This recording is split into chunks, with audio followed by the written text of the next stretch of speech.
Welcome to Heart-Centered Marketing. My name is Joey Ragona. It is April 1st, 2025, and this is no joke. We're talking about how to first get into the clarity or get clarity about who your dream client is. I get this question all the time.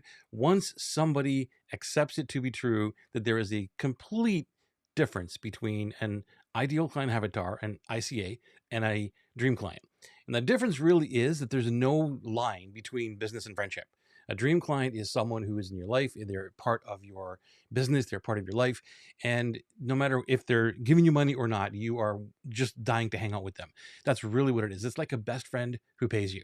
So I get this question all the time. I figured that I would put up some notes for myself to remember what to talk about today and give you some insight on what it is to start getting clarity on who a dream client really is for you. Have you ever worked with somebody who is like just left you feeling totally drained instead of energized? Well, that's not a dream client. That is a nightmare client. Even if it's really not that painful, but it's still, I call it a nightmare client just so I can have the two opposite ends of what I'm talking about here. And I'll give you a short little idea of what this means. Like for me, it was back in, I don't know, 2014, 2016, around there when I was in the real estate investing industry. And I was working with clients or working with people who were not really aligned with the moral values in terms of what I was looking for. Like they were all about money, money, money. I just want to make money. And there's nothing wrong with making money. And again, this is not about judging a human or anything else. It was just aligned to what I was all about in terms of my business. And so that drained me. I was always trying to get them to understand the way that I operated, that it wasn't about bling, it wasn't about, having fancy cars and all these other kind of things, and just a little different of mindset. That's all it is. It was just a different approach to how they were wanting to invest in real estate and why they were making money and why I was doing the exact same thing. For me, it was all about building a legacy, and I won't get into that. But today I want to show you how to, look at dream clients that actually light you up. So I believe that your best work comes from when you are working with people who actually energize you. Think about that. If you dread getting up and going to work or getting on a Zoom call or coaching, whatever, and the people that you're meeting, they're not really energizing you, but they paid you, so you kind of got to show up and you kind of got to do the thing.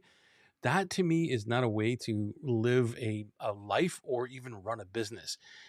I've been coaching now officially since 2012, and it was only until 2019 when I figured out what I'm talking about here and how I wanted to show up.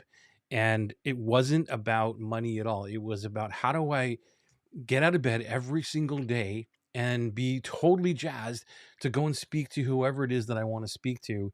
And it had nothing to do with the fact that they were paying me. So if you're here, by the way, live, let me know with the hashtag live. Let me just go into my iPad here so I could see the other side of, there we go. Okay. So if you're here live, let me know with the hashtag live or hashtag replay if you're watching the replay. And let me get into some of these things. The ripple effect of you working with clients that energize you is that great clients refer great clients. And that's really cool because if you're showing up if you're showing up to serve them first and foremost, yes, well, let's put money aside for a second. First and foremost, you're there to serve them and they can feel that energy, even if it's over Zoom, even if it's over a virtual chat or something like that, even in a text, like they can feel the energy. They can feel when you are there and present. And so I want you to do this exercise. I want you to list three of the clients, the current clients that you have, the ones that you love working with, and list down what it is that you really love about them, who they are as a person, right? Again, this is not because they bought something, not because they have money. That's not what I'm talking about. And if you don't have clients right now and you're looking to, well, how do I attract the people into my life? It's probably easier for you because you might have worked with what I call nightmare clients, which are people who just don't align with you. And if you have that nightmare client, you start by writing down what frustrates you or what frustrated you about working with specific clients. It's pretty simple. It's like a T chart, right? It's a dream client DNA. Here's the people that I truly want to work with. Here are the people I don't want to work with. And again, this is just an internal document for yourself to at least jot down and get some ideas. So when something bothers you about, even if it's a thread, even if it's about something that you've read and it doesn't align with you, whatever that context is, put it onto the nightmare side. I don't want to work with that kind of a mindset, that kind of people. So the dream client DNA, let me get into a little bit more details about what that is. It's about understanding what your joy and passion is, who lights you up, and what makes you and what makes you do the things that you do. What do you love about the stuff that you do? And if you could do that every single day, who would be the people who would accept that? The values alignment. When we're looking at dream clients, this is not about demographics. This is not about what kind of car they drive, where they live, none of that stuff. It's looking for clients who share your core principles and your beliefs. That's the whole idea. So you don't have to change the way people think. They're already aligned with you. Their behavioral traits, you're identifying patterns. You're looking for patterns that resonate with your business style. You know, if you have to change at all to work with people, they're not dream clients. They might be ideal clients. They might fit. They might pay you. It might be good if that's what you want. But for me and the clients that I work with, that's not what we want. We want to show up with no filter, nothing whatsoever. Show up as we are and work with amazing people that aligns with us in almost every aspect. You're not going to get a carbon copy of it. You're not going to get somebody who's absolutely perfect, but they're perfect for you because of the stuff that I'm talking about here. You know, the other thing is the essential qualifications of who these people are. You're defining non-negotiable traits. And these are for client relationships, right? So when I'm going through this, I'm writing down these are non-negotiables. One of the non-negotiables for me is if someone displays a characteristic about, I don't really care about what I'm doing or who I'm doing it for or why I'm doing it. I just need to make money. That's a no-go. It's a complete opposite of what I'm all about. So that person will be on my nightmare side, and it doesn't matter how much money they want to pay me. I will not take it. It was like, I just don't want to deal with this because it frustrates the heck out of me. Okay. Those are, and then so the essential qualifications are kind of your checklist. It may not get 100% of them, but what's your checklist look like? What are the qualifications of that person being a dream client for you? It, and remember, when I look at qualifications or anything I'm talking about here, I want you to think in the back of your mind about your best friend or about your best friends. Why are they your best friends? That's the thing. They're they come into your world or they're in your group and you guys hang out because of reasons and because of who they are as a person, as a human, their characteristics, what do they do, their behaviors, you laugh, you cry, all that kind of stuff. So what's the long-term potential of a client? Focus on clients that are seeking lasting relationships. They don't want to just jump in and out, and they don't want to they want someone as a guide. For me, that's super important. Um, to have someone in my world that I could guide. And a lot of the stuff that I do, if you buy Atlas, for example, you buy it one time and I'm guiding you for however long you need to get an ROI that is satisfactory for you. That means someone could be around for a long time if they really wanted to. It doesn't matter because I've chosen the dream client first and they are accepted into my world and they can buy Atlas because of who they are, not because of anything else. Make sense? And by the way, if you're here live, let me know with the hashtag live. Hi to the viewers out there already. I can see some of you don't know who you are. But if you want to leave a message here, that'd be great. If you want a question about this, please let me know. I'd love to answer some questions. Hashtag live if you're here live. Hashtag replay if you're watching the replay. The next one is pretty important. It's a no-brainer, but I'll talk about it because it's problem solution fit. Do you want to show up doing the same thing for the next 25 years without even thinking about it, right? That's what really a dream client is. When I wake up, or when I was doing this back in 2019, I asked myself, what would I just love to wake up and talk about? And this is what if you watched any of my stuff for the last 6 years, yeah, something like that, every single week, it's always about the same thing. Dream clients, simplicity, niching down, simple life, like all of that stuff, and unfunneling. It's all been about that. And I'd never get bored of it. And so if I can do that every single day and not worry about, am I getting paid today? Then that to me is a problem solution fit because I know that there's someone out there who have challenges in what I am an expert in.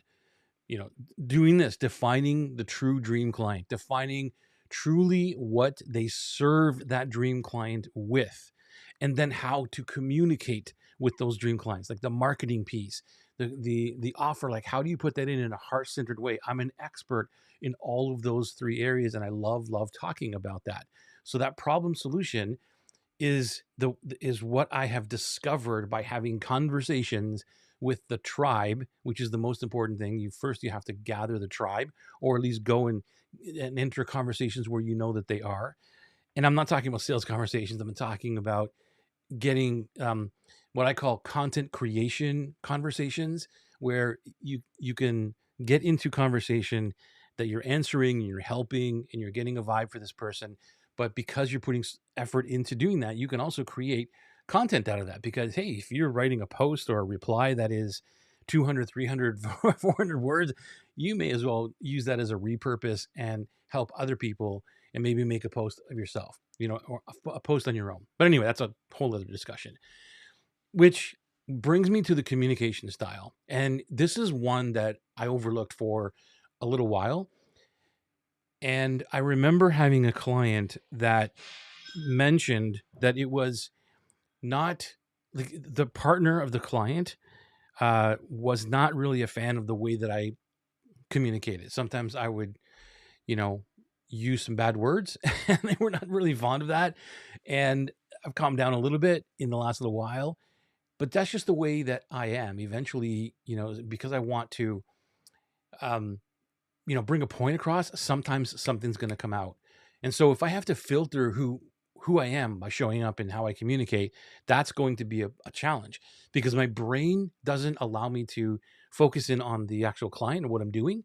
And I'm focusing on editing what I'm saying, what I'm doing, how I'm doing, and all that stuff. So it's, again, you're being who you are. And so communication style compatibility is huge. If I can talk the way that I talk, which is like this right now, and people understand it, or people can get that, that's fantastic. That's a dream client. Implementation ready indicators is another one, which is, are they ready, for you? This is where you get into, are they a fit for what you're doing right now?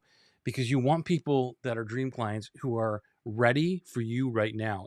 And part of this process means that your dream clients, most of the time, you cannot see them. I would argue that it's really close to 100% of the time. You cannot see them engaging with you outside of the moment that they step into the spotlight, whether that's a DM or an email, or opt into something for yourself. Maybe like the opt-in is not even part of this process. It's more of when they reach out and say, I want to buy Atlas, in my case, or whatever. But they've been watching, like they've been in the shadows watching you. So that implementation ready process for me is, are you ready to go now? If you're not, that's okay. Hang around over here, go into my Facebook group. Let me share with other stuff, or watch these free videos or these live streams. But the implementation ready is because, for me, and I guess for you too, I would imagine for everybody who has a program, or is especially a coach, an expert, someone who is actually helping people move forward, that you want somebody who's ready to actually take the action. And I'm not talking about just paying, I'm talking about doing the thing that you're doing, and respecting the value of you. Like, I think that a dream client, or I know a dream client, respects your value. And the only way you're going to show the value is by giving before asking. And I'm talking about 80 to 20.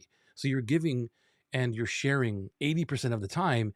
And if you're not getting paid for all of that, and you're bored about it, or you haven't identified who you're doing it for and why, you're going to pivot. I've seen people pivot within months. Like, just 1 month, they pivot 4 or 5 times. Like, it's just, when I see that, I'm like, wow. So they're not really clear on the dream client, and there's nothing wrong with that. If you're there, I get it.